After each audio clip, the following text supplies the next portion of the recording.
Hello my dear aspirants, welcome to our YouTube channel Sri Logics and Tricks. Previous వీడియోస్లో మీకు 73 మరియు 74 amendments వాటికి సంబంధించిన అంశాల గురించి అంటే పంచాయతీరాజ్ మరియు పట్టణ స్థానిక సంస్థలకు సంబంధించిన ఆర్టికల్స్ను వాటి యొక్క సమగ్ర వివరణ వివరించడం జరిగింది. ఈ వీడియోలో 73 మరియు 74 రాజ్యాంగ సవరణ చట్టాలపైన ప్రాక్టీస్ క్వశ్చన్స్ మరియు ప్రీవియస్ క్వశ్చన్స్ను మీకు వివరిస్తాను. ఇవి ఈనాడు ప్రతిభ పేపర్ నుంచి సేకరించడం జరిగింది. ప్రింటింగ్ మిస్టేక్స్ కొన్ని ఉన్నాయి, కావున ప్రిపేర్ అయ్యే వాళ్ళు జాగ్రత్తగా చూసుకొని ప్రిపేర్ అవ్వాలి. వాటిని నేను కరెక్షన్ చేసి నేను మీకు ఎక్స్ప్లెయిన్ చేస్తాను. మొదటి ప్రశ్న వచ్చేసినట్లయితే, క్రింది వాటిలో పంచాయతీలకు సంబంధించిన రాజ్యాంగ సవరణ చట్టం ఏది? ఇక్కడ పంచాయతీలు అని అడిగారు కాబట్టి పంచాయతీలకు సంబంధించిన రాజ్యాంగ సవరణ చట్టం 73వ రాజ్యాంగ సవరణ చట్టం 1వది సరైన ఆన్సర్. రెండవ ప్రశ్న చూసినట్లయితే, మున్సిపాలిటీలకు సంబంధించిన రాజ్యాంగ సవరణ చట్టం. మున్సిపాలిటీలకు సంబంధించిన సవరణ చట్టం 74 అంటే 2వది సరైన ఆప్షన్. 73, 74 రాజ్యాంగ సవరణలు లోక్సభలో ఎప్పుడు ఆమోదం పొందాయి? 1991లో ప్రవేశపెట్టారు, 92లో ఆమోదించారు, 93 నుంచి అమలు పరచడం జరిగింది. మరి ఈ 92లో ఇక్కడ డేట్ అడగడం జరిగింది. ఎప్పుడు ఆమోదించబడ్డాయంటే డిసెంబర్ 22, 22 అలా గుర్తుంచుకోండి. 92 డిసెంబర్ అంటే 12, 22 అలా ఈజీగా గుర్తుంటుంది. 22, 12, 92 ఈ డేట్న లోక్సభలో గుర్తించబడింది ఇది. మరి 73, 74 రాజ్యాంగ సవరణలు రాజ్యసభలో ఎప్పుడు ఆమోదం పొందాయి?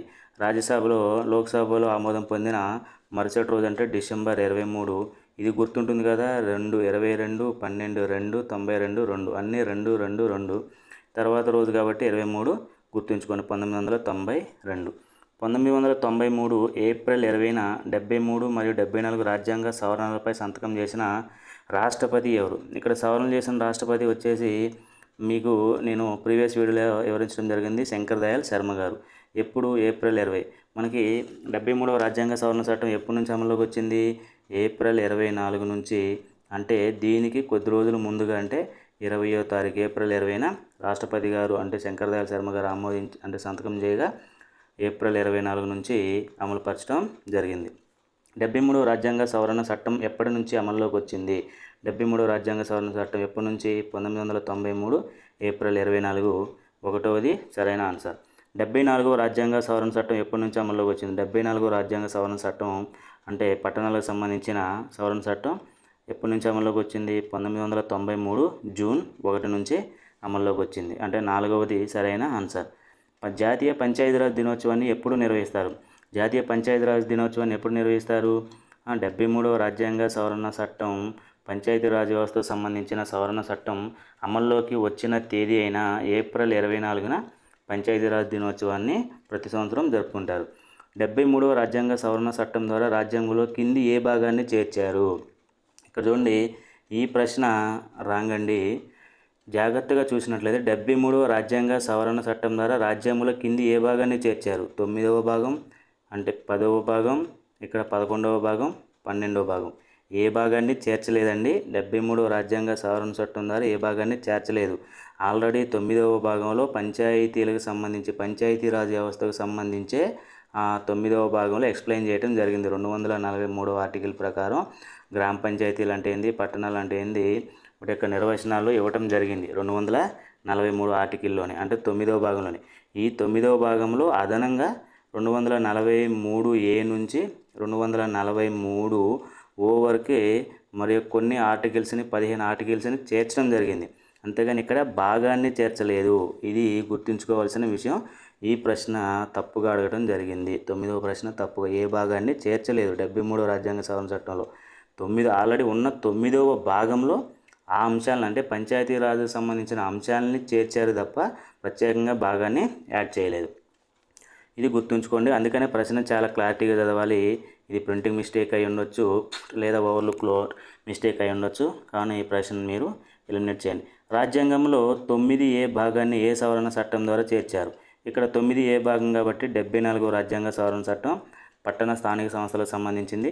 దానిని 9 భాగంలోనే మరి ఏ అనే అనుబంధంతో 9A అనే భాగాన్ని చేర్చడం జరిగింది. ఇది సరైన ప్రశ్న, సరైన ఆన్సర్. ఇక్కడ 9A భాగాన్ని చేర్చారు. ఆల్రెడీ మౌలిక రాజ్యాంగంలో 9వ భాగం ఉన్నది, అది పంచాయతీలకు సంబంధించే ఉంది, పంచాయతీ వ్యవస్థలకు సంబంధించే ఉంది. సమగ్రమైన అంటే 73వ సవరణ చట్టాన్ని మాత్రం ఈ 9వ భాగంలో యాడ్ చేశారు అంతే, అంటే అంశాలను యాడ్ చేశారు కానీ భాగాన్ని కాదు, అది గుర్తుంచుకోండి. 73వ రాజ్యాంగ సవరణ చట్టం రాజ్యాంగంలో ఎన్నో షెడ్యూల్ను చేర్చింది?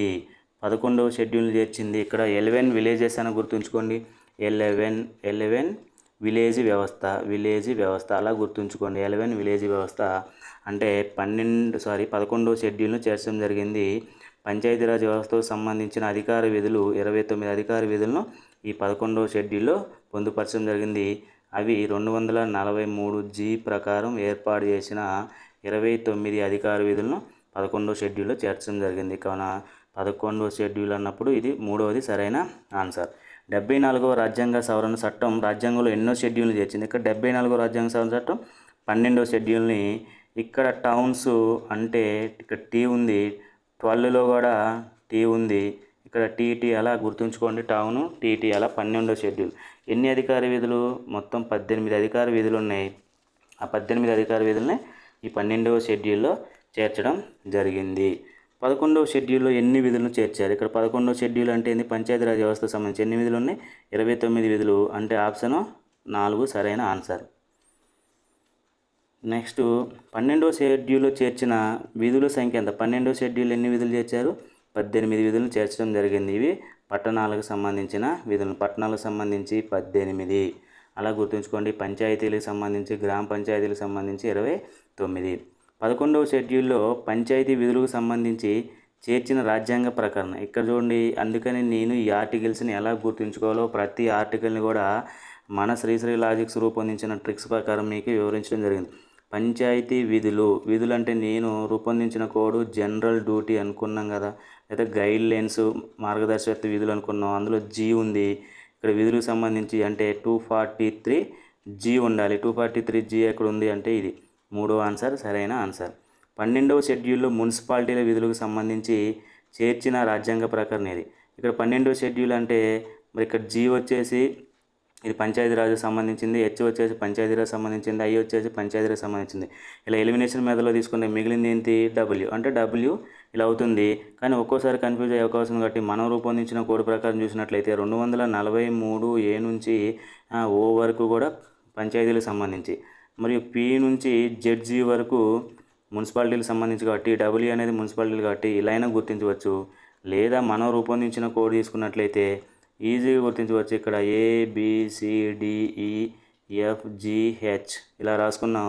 ఇక్కడ PQ, ఇక్కడ R రాసుకున్నాం. ఇక్కడ S ఉంటుంది మధ్యలో, తర్వాత T ఉంటుంది, తర్వాత U ఉంటుంది, తర్వాత V ఉంటుంది, తర్వాత W, ఇక్కడ GW. ఇలా మనం మ్యాచింగ్ చేస్తూ ఒక వీడియో కూడా చేసాము. చాలా ఈజీగా గుర్తించవచ్చు. జస్ట్ 10 సెకండ్స్లో ఆన్సర్ని ఈజీగా గుర్తించవచ్చు. W అలా గుర్తించండి. 73వ రాజ్యాంగ సవరణ చట్టం ద్వారా రాజ్యాంగానికి ఏ ప్రకరణలు చేర్చారు? ఇక్కడ ఏ ప్రకరణలు చేర్చారు 73వ రాజ్యాంగ సవరణ చట్టం ద్వారా? 243A నుంచి 243O వరకు చేర్చారు. ఇది సరైన ఆన్సర్. 73వ రాజ్యాంగ సవరణ చట్టం ద్వారా రాజ్యాంగానికి ఎన్ని ప్రకరణలు చేర్చారు? ఎన్ని ప్రకరణలు చేశారంటే ఇందులో సరైన ఆన్సర్ లేదు. 15 ప్రకరణలు చేర్చడం జరిగింది. 243A నుంచి O వరకు ఎన్ని లెటర్స్ ఉన్నాయండి? 15 లెటర్స్ ఉన్నాయి. అంటే 15 సంఖ్య 15 వస్తుంది. 15 చేర్చడం జరిగింది. ఇక్కడ 16 ఉంది, 19 ఉంది, 17 ఉంది, 18 ఉంది. ఇవి రెండు కాదండి. ఇక్కడ 16 ఆన్సర్ ఇచ్చారు కానీ 16 కాదు. 243 ఆర్టికల్ ఆల్రెడీ పంచాయతీలకు సంబంధించి ఆల్రెడీ మౌలిక రాజ్యాంగంలో ఉంది. ఇంకా అదనంగా ఏమి కొత్త ప్రకరణ ఏమి చేర్చలేదు. చేర్చిందల్లా వచ్చేసి 243A నుంచి 243O వరకు కౌంట్ చేసినట్లయితే 15 వస్తున్నాయి. ABCDEFGHIJKLMNO వరకే మొత్తం 15 ఆర్టికల్స్.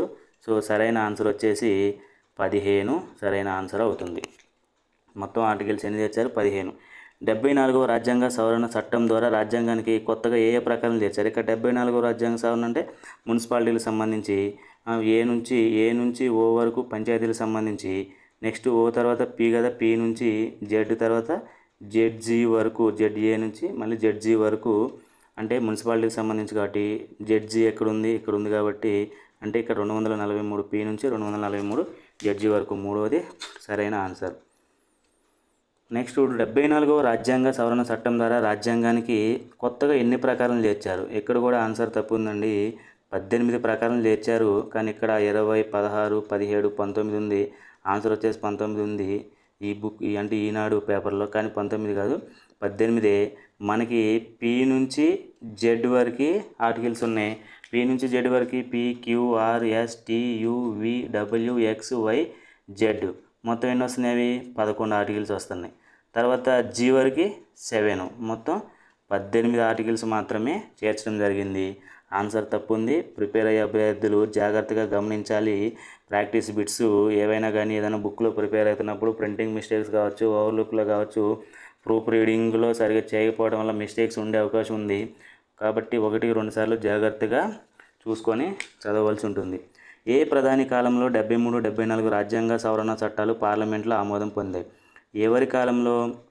పివి నరసింహారావు కాలంలో ఆమోదం పొందడం జరిగింది. చాలా ఇంపార్టెంట్ ఇది, గతంలో చాలాసార్లు అడిగినటువంటి ప్రశ్న. పివి నరసింహారావు గారు ప్రధానమంత్రిగా ఉన్న కాలంలో ఈ 2 చట్టాలు కూడా ఆమోదం పొందాయి.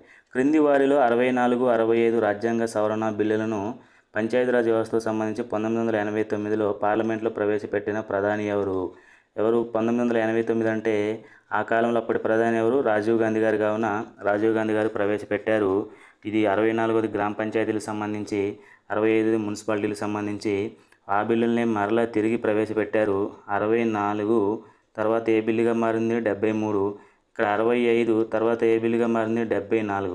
ఇక్కడ ఈజీగా గుర్తించండి. చూడండి, 64, 65 వరుసగా ఉన్నాయి. 73, 74 వరుసగా ఉన్నాయి ఈ 2 బిల్లులు. ఇక్కడ 4, 3, 5, 4 ఒక్కొక్కటి తగ్గిందనమాట. అలా గుర్తుంచుకోండి. 64, 65, 73, 74. ఈ 64వ బిల్లు 73వ బిల్లుగా పంచాయతీరాజ్ వ్యవస్థకు సంబంధించింది. 65వ బిల్లు 74వ బిల్లుగా మున్సిపాలిటీలకు సంబంధించిన బిల్లుగా మార్చి మరలా పివి నరసింహారావు కాలంలో ప్రవేశపెట్టగా ఆమోదించడం జరిగింది. క్రింది వాటిలో గ్రామ సభకు సంబంధించిన రాజ్యాంగ సవరణ చట్టం ఏది? ఇక్కడ గ్రామ సభ అంటే గ్రామానికి సంబంధించిన సవరణ చట్టం ఏంటి? 74, 73, 74, 42దా? అంటే ఇక్కడ గ్రామ సభ అంటే గ్రామ పంచాయతీలకు కాబట్టి 73వ సవరణ చట్టానికి సంబంధించి 1 సరైన ఆన్సర్. జిల్లా ప్రణాళిక కమిటీకి సంబంధించిన రాజ్యాంగ సవరణ చట్టం ఇది. ఇక్కడ జిల్లా ప్రణాళిక కమిటీ మరి ఏ సవరణలో ఉంది? 73వ రాజ్యాంగ సవరణలో ఉందా, 74వ రాజ్యాంగ సవరణలో ఉందా అంటే 74వ రాజ్యాంగ సవరణలో 243లో ఉంది. 243 ZDలో ఉంది. ఈ ZD ఇక్కడ మనం కోడ్ కూడా రూపొందించుకున్నాం. డి అంటే డిస్టిక్ ప్లానింగ్ కమిషన్, డిస్టిక్ జిల్లా. సో అది ఎన్నోది అంటే 74వ రాజ్యాంగ సవరణ చట్టంలో ఉన్నది. అది గుర్తుంచుకోవాల్సింది. ఇది ఇంపార్టెంట్, చాలా ఇంపార్టెంట్ కూడా. మెట్రోపాలిటన్ ప్లానింగ్ కమిటీకి సంబంధించిన రాజ్యాంగ సవరణ చట్టం ఏది? ఇక్కడ మెట్రోపాలిటన్ అనగానే ఇక పట్టణాలకు సంబంధించి కాబట్టి, పట్టణ స్థానిక సంస్థలు కాబట్టి 74వ రాజ్యాంగ సవరణ చట్టం. క్రింది వాటిలో గ్రామ సభకు సంబంధించిన రాజ్యాంగ ప్రకరణ అది. ఇక్కడ గ్రామ సభ ఈ కీవర్డ్ చాలా ఇంపార్టెంట్. పాలిటీ అంటేనే కీవర్డ్ని మనం జాగ్రత్తగా గుర్తించాలి. కీవర్డ్ని గుర్తించినట్లయితే ఆన్సర్ని మనం ఈజీగా గుర్తించవచ్చు. ఇక్కడ గ్రామ సభ ఏర్పాటు దేంట్లో ఉంది? 243 ఏ ఆర్టికల్ ప్రకారం ఏర్పాటు అని నేను మన ప్రీవియస్ వీడియోలో కోడ్ రూపొందించడం జరిగింది. ఏం ఏర్పాటు? గ్రామ సభ ఏర్పాటు ఇది. కాబట్టి 243A అనేది సరైన ఆన్సర్. బిలో 3 అంచెల వ్యవస్థ భాగాలు అంటాం, సిలో కన్స్ట్రక్షన్ ఎన్నికలు నిర్మాణం ఎన్నికలు అంటాం, డిలో డివిజన్స్ రిజర్వేషన్స్ అని మనం రూపొందించడం జరిగింది. 3 అంచెల పంచాయతీరాజ్ వ్యవస్థకు సంబంధించిన రాజ్యాంగ ప్రకరణ ఇది. 3 అంచెలు అంటే మనం అంచెలు లేదా భాగాలు అనుకున్నాం. మరి ఆ భాగాల్లో బి ఉంది కాబట్టి ఫోనిక్ సౌండ్ బి అనేది ఎక్కడ ఉంది? ఇక్కడ 243 బి అనేది సరైన ఆన్సర్. పంచాయతీలు మున్సిపాలిటీల కాలపరిమితికి సంబంధించిన రాజ్యాంగ ప్రకరణలు ఏవి? ఇక్కడ కాల పరిమితి అంటే ఏంది? పదవీ కాలాన్ని మనం ఏమనుకున్నాం? టైం అనుకున్నాం. టైంలో చివరి లెటర్ ఈ ఉంది. సో ఈ కావాలి మనకి. ఇక్కడ ఈ వచ్చేసి ఎక్కడ ఉంది? 243 ఇక ఫస్ట్ పంచాయతీలు ఉంది కాబట్టి పంచాయతీలు చూడాలి. ఈ ఉంది ఇక్కడ, అంటే 2లో సరైన ఆప్షన్ ఉంది. దీన్ని మనం మ్యాచింగ్స్ ద్వారా మరలా చేసాం. ఈ యు వస్తుంది, FV వస్తుంది, DT అలా రైమింగ్ లెటర్స్ ద్వారా వచ్చింది కాబట్టి ఈ యు ఉందంటే ఇది 243 అనేది పంచాయతీలు, 243 అనేది మున్సిపాలిటీలకు సంబంధించింది. అందుకని నేను ఈ పంచాయతీలకు సంబంధించి మున్సిపాలిటీలకు సంబంధించిన ప్రకరణను ఈజీగా ఎలా గుర్తించాలని మీకు నేను ఒక టెక్నిక్ ద్వారా సూచించడం జరిగింది. ABCDEF అనుకుంటూ నెక్స్ట్ PQRS ఇట్లా TU అని ఇట్లా రూపొందించడం జరిగింది, DT అని ఇట్లా మ్యాచింగ్ చేస్తూ రూపొందించడం జరిగింది. అప్పుడు ప్యారలల్గా ఈజీగా గుర్తించవచ్చు. మన ఛానల్లో ప్రీవియస్ వీడియోస్ ఉన్నాయి, చూడండి. నెక్స్ట్ పంచాయతీలు మున్సిపాలిటీలో సీట్ల రిజర్వేషన్కు సంబంధించి ఇక్కడ సీట్ల రిజర్వేషన్లు అంటే మనం D అనుకున్నాం, డివిజన్స్ రిజర్వేషన్స్. మరి D ఎక్కడుంది? పంచాయతీలు అంటే 243 D ఎక్కడుంది? అదే పట్టణాలు వచ్చేసరికి DT మనం రూపొందించుకున్న కోడ్ ఉంది కదా, ఆ కోడ్ ద్వారా ఇట్లా మనం ప్యారలల్గా గుర్తించినట్లయితే DT వస్తుంది. ఇది మూడవది సరైన ఆన్సర్. ఈ కింది వాటిలో పంచాయతీలు మున్సిపాలిటీల నిర్మాణానికి సంబంధించిన కన్స్ట్రక్షన్ అన్నాం. కన్స్ట్రక్షన్లో ఏం లెటర్ ఉంది? C ఉంది. మరి C ఎక్కడ ఉంది చూసుకున్నట్లయితే FV ఉంది, CR, DT, ఇక్కడ C ఉంది, ఇక్కడ C, ఇక్కడ R. మనం ప్యారలల్గా మ్యాచ్ చేసినట్లయితే ఇక్కడ C వస్తుంది కదా, ABC, ఇక్కడ PQR. ఇలా చూసుకున్నట్లయితే కూడా మనం ఈజీగా గుర్తించవచ్చు. ఎన్ని మొత్తం ఉన్న 33 ఆర్టికల్స్ని కూడా ఒకే ఒక చిన్న ఒక లైన్ ద్వారా ఈజీగా మనం గుర్తించవచ్చు మైండ్ మ్యాపింగ్ ద్వారా. నెక్స్ట్ పంచాయతీలకు సంబంధించి పంచాయతీలు మున్సిపాలిటీల అధికారాలకు సంబంధించిన అధికారాలు. ఇక్కడ కీవర్డ్ చాలా చాలా ఇంపార్టెంట్. ఆ కీవర్డ్ని నేను మీకు 1-2 సార్లు కీవర్డ్ అని మెన్షన్ చేయడం జరిగింది.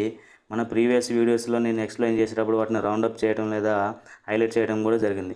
ఇక్కడ అధికారాలకు సంబంధించి అంటే అధికారాలు అంటే జనరల్ డ్యూటీస్ అన్నాం. G అనే లెటర్ ఉంది, G అనే లెటరు ఇక్కడ ఉంది కాబట్టి 4వది సరైన ఆప్షన్. దీనికి ప్యారలల్గా W ఉంటుంది. ఇక్కడ GW అన్న వర్క్ అనుకోండి, పని అనుకోండి, విధి అనుకోండి, ఎలా అయినా కానీ అలా గుర్తుంచుకోండి. ఏ ప్రకరణల ఆధారంగా రాష్ట్ర ఎన్నికల సంఘం ఏర్పడుతుంది?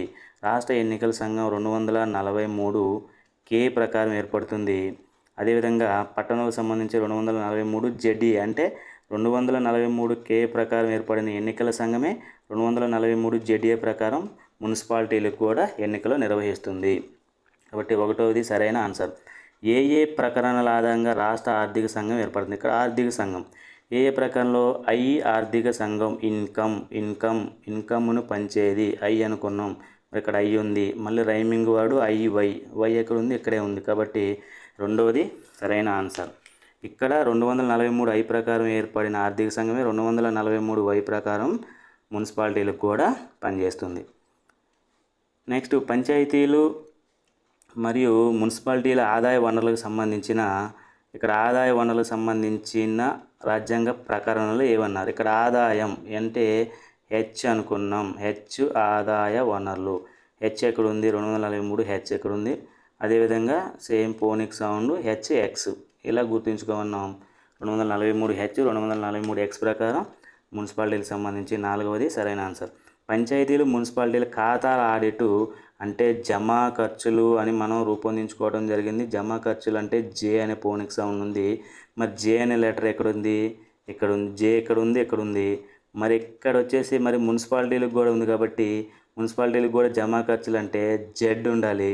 ఇక్కడ JZ అలా ఫోనిక్ సౌండ్ 2 కూడా జమా ఖర్చులు Z, ఇక్కడ జమా ఖర్చులు J. అలా గుర్తుంచుకోండి. 1వది సరైన ఆన్సర్.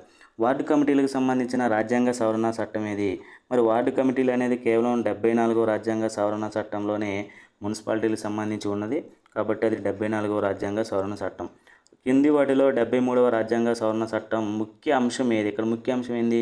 వార్డు కమిటీల ఏర్పాటు, జిల్లా ప్రణాళిక కమిటీల ఏర్పాటు, మహానగర ప్రణాళిక కమిటీ ఏర్పాటు ఏది కాదు. ఇక్కడ 73వ రాజ్యాంగ సవరణ అంటే పంచాయతీలకు సంబంధించినది కావున వార్డు కమిటీలు 243S ప్రకారం వార్డు కమిటీలు అంటే ఇది పట్టణాలకు సంబంధించింది కాబట్టి ఇది 73వ రాజ్యాంగ సవరణ చట్టంలో ఉండదు.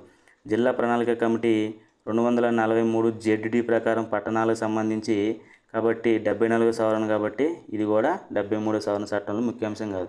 మరి మహానగర్ అంటే మెట్రోపాలిటన్ అంటాం. 243 ZE ప్రకారం ఏర్పాటు చేసిన మెట్రోపాలిటన్ కమిటీ ఇది కూడా మన 74వ రాజ్యాంగ సవరణ చట్టమే కావున ఇది కూడా కాదు. అంటే ఆన్సర్ ఏది కాదు అంటే 4వది సరైన ఆన్సర్.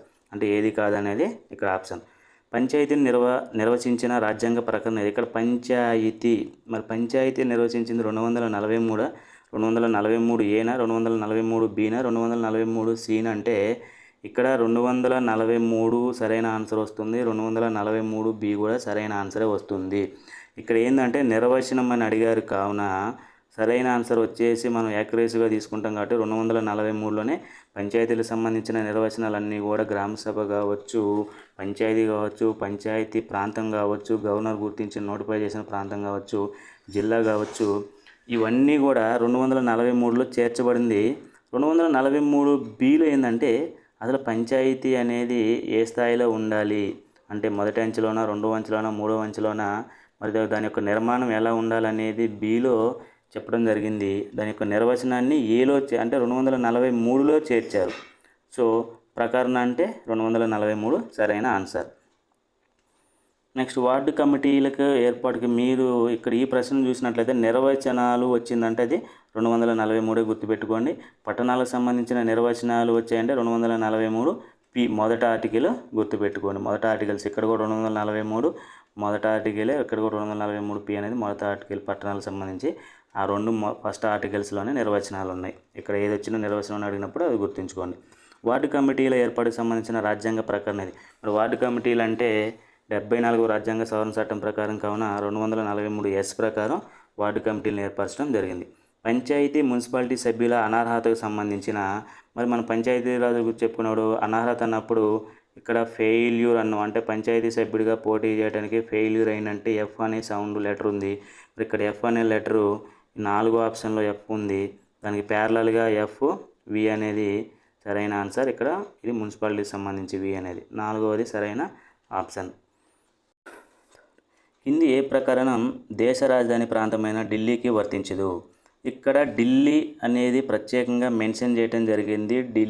ఢిల్లీ కేంద్రపాలిత ప్రాంతం యూటీ. మరి యూటీలకి 73, 74 రాజ్యాంగ సవరణ చట్టాలు వర్తిస్తాయి. కానీ ఇందులో దీనికి సంబంధించి ZD అంటే జిల్లా ప్రణాళిక కమిటీ, అదేవిధంగా ZC అంటే మినహాయింపులు, కొన్ని మినహాయింపులు ఉన్నాయి. నెక్స్ట్ ZA అంటే ఇక్కడ ఎన్నికల నిర్వహణ అంటే ఎన్నికల సంఘం, రాష్ట్ర ఎన్నికల సంఘం ఉంటుంది. పట్టణాలకు సంబంధించి ఎన్నికల సంఘం ఉంటుంది. ZB అంటే కేంద్రపాలిత ప్రాంతాలకి వర్తింపు. మరి ఇక్కడ వర్తించనేది ఏది అంటే జిల్లా ప్రణాళిక కమిటీ ZD అనేది ఇక్కడ వర్తించదు. దేశ రాజధాని ప్రాంతమైన ఢిల్లీకి వర్తించిన ఆర్టికల్ వచ్చేసి జిల్లా ప్రణాళిక కమిటీ. ఇది మెట్రోపాలిటన్, ఇది యూటీ మరియు మెట్రోపాలిటన్ నగరం కావున దీనికి స్పెసిఫిక్గా మెట్రోపాలిటన్ ప్లానింగ్ కమిషన్, మహానగర ప్రణాళిక కమిషన్ ఏర్పాటు చేయడం జరిగింది. అది ZE ప్రకారం. కావున ZD అనేది వర్తించదు. ఇటువంటి ప్రశ్నలు ఇది కొంచెం అప్లికేషన్ ఓరియంటెడ్ క్వశ్చన్, ఇది జాగ్రత్తగా గుర్తించాలి. జాగ్రత్తగా చదివినట్లయితేనే దీనికి మనం ఆన్సర్ పెట్టగలం. ఇండైరెక్ట్గా అడగడం జరిగింది. Very very important.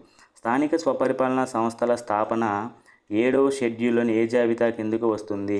మరి స్థానిక స్వపరిపాలన అనేది రాష్ట్ర జాబితా. మరి రాష్ట్ర జాబితా అంటే జాబితా 1 అంటేనే కేంద్ర జాబితా, యూనియన్ లిస్ట్ అంటాం. మరి ఇక్కడ జాబితా 2 అంటేనే రాష్ట్ర జాబితా, జాబితా 3 అంటే ఉమ్మడి జాబితా, జాబితా 4 అంటే అవశిష్ట అధికారాలు. ఇక్కడ రాష్ట్ర జాబితాలో ఉంటుంది కావున ఇది జాబితా 2 అంటాం మనం. రాష్ట్ర జాబితా అంటే జాబితా 2లో ఉంటుంది.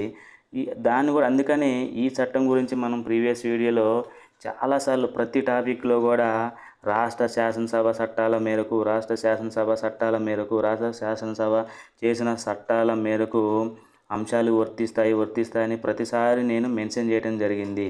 ఎందుకని అది రాష్ట్ర జాబితాలో ఉన్నది కాబట్టి వాటి మీద అధికారాలు రాష్ట్రాలకే ఉంటాయి. అందుకు అది తెలియటం కోసమే నేను అలా మెన్షన్ చేయడం జరిగింది. నెక్స్ట్ గ్రామ పంచాయతీ ఏర్పాటును తెలియజేసేది ఏది? ఇక్కడ ఆర్టికల్ 40 ప్రకారం గ్రామ పంచాయతీలను తెలియజేయాలని, అంటే గ్రామ పంచాయతీలను ఏర్పాటు చేయాలి, గ్రామాలలో పరిపాలన వికేంద్రీకరణ కోసం, ప్రజాస్వామ్య అభివృద్ధి కోసం గ్రామ పంచాయతీలను ఏర్పాటు చేయాలని మనకు ఆదేశిక సూత్రాల్లో ఆర్టికల్ 40లో పొందుపరచడం జరిగింది.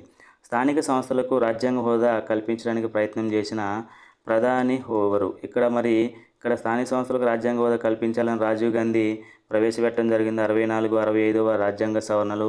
మరి రాజీవ్ గాంధీ తర్వాత వచ్చిన VP సింగ్ 89 తర్వాత రాజీవ్ గాంధీ తర్వాత VP సింగ్ ప్రధానమంత్రిగా పనిచేశారు. ఆయన కూడా వీటిని ఆమోదించడానికి ప్రయత్నం చేయడం జరిగింది పార్లమెంట్లో. అదేవిధంగా PV నరసింహారావు కాలంలో ఇవి 2 బిల్లులు 73, 74 రాజ్యాంగ సవరణ బిల్లులుగా మరలా ప్రవేశపెట్టడం జరిగింది.